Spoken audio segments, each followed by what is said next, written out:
Okay, so welcome to grade 11 computer science. I'm going to run through this first assignment with you, this first project with you.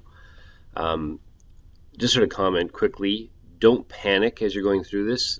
I know this is all new to most of you, or many of you at least, and the intention is that the first couple of things I'll give you a lot of instructions for. You'll more or less follow through, and hopefully you pay enough attention as you go that you'll sort of pick up a few things along the way, so that when it comes time to do your own, you'll have an idea.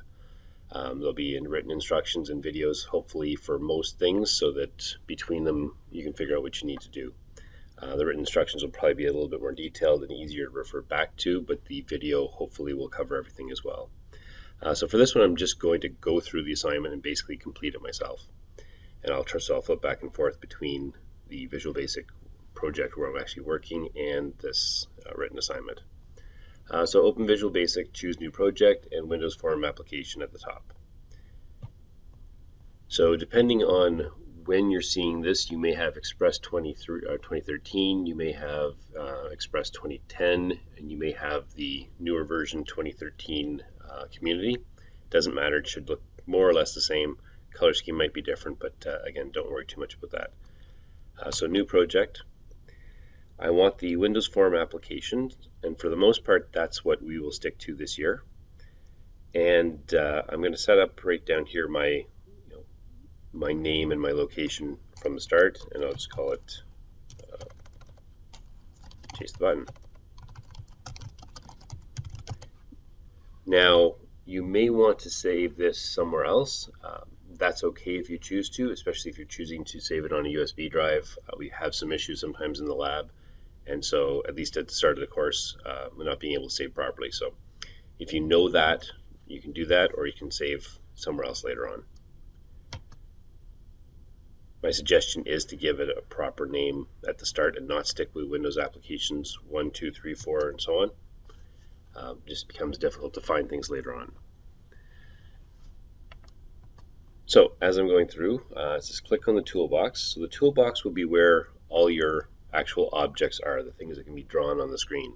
The interface will look a lot like a program like Paint or anything you've seen before, where there's something there, you drag it on, you can stretch it around, move it, and so on. And I say click the pin, you'll see it in a second when I do it, to help keep the toolbox open.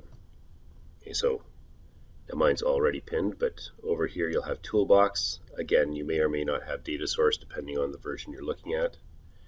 And this little pin here will keep this open so that when I'm working here, I can still see all my tool options.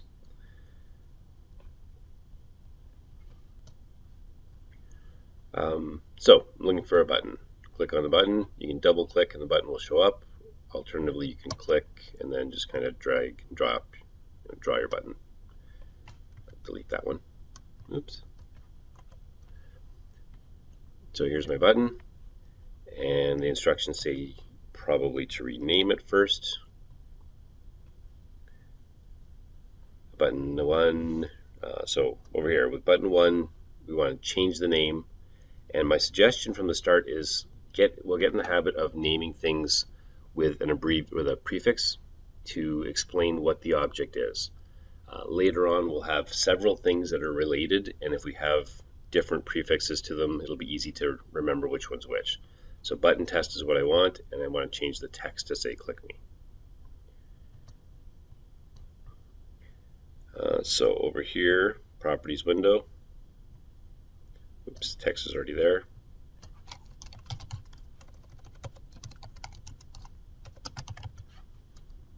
And the name, I just reinstalled this, and my properties here are grouped in order. So your little buttons here have the option to group or categorize, or just go alphabetical.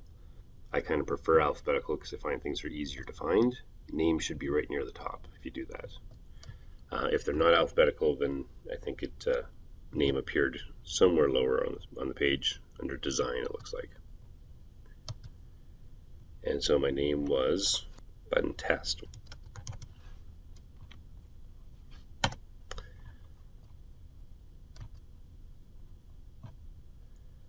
Okay, so double click on the click me button and you'll see this, or basically this, when it comes up, and big sort of in bold letters here, Don't change that. Okay, so you will not type these things. The computer generates these things, and again, the computer is going to get it right, where if you try to type it, you might get it wrong.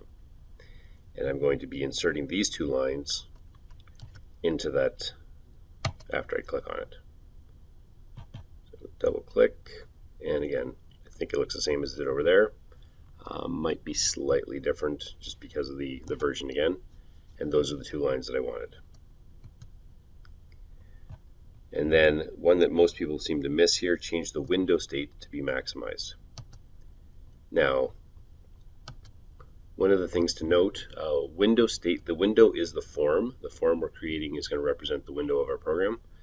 And as long as I have the button highlighted here, I can't find window state.